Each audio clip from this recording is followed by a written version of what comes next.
Здравейте! Намирам се в Дървеница и имам удоволствието днес да ви поканя заедно с мен да видите едно жилище, прекрасно завършено и обновено от нашия екип,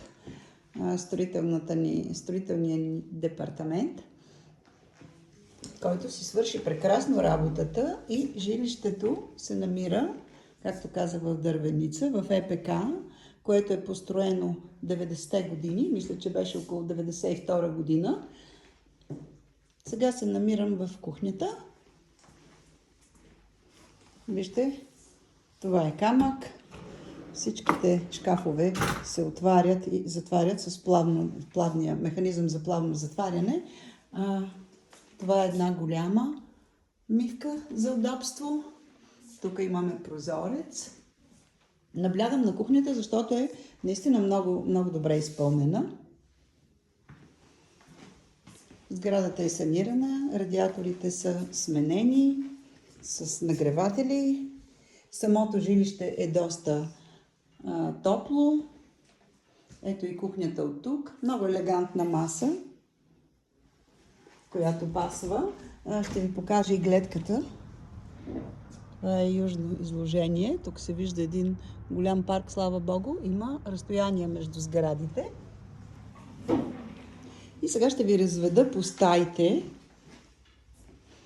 По този елегантен коридор имаме още две спални, хол и една остъклена тераса. Това е банята. Ще ви покажа и тоалетната на излизане. Доста хубава и голяма душ-кабина. Това е стаята, която е с старите мебели, които, разбира се, могат да се изнесат. Тук пак имаме сменена дограма, имаме много хубави площи в жилището на стаите. Това е втората спалня. Настилката е паркет. Имаме пак този красив радиатор. Сменена дограма. Ето подхода към кухнята. И тук имаме една много слънчева и хубава тераса, затворена. Много уютно място, между другото. Сега влизам в хола от тук. Това е холната част. Мебелите не са нови, но те също могат да бъдат подменени. Всъщност това клиента сам ще направи своя избор какви мебели да закупи. Това е антрето, от което влязохме. Тук имаме един прекрасен граден гардероб. Ето пак ви показвам подхода към кухнята. Вратата е бронирана. Интериорните врати са от масивно дърво, затова не са сменени.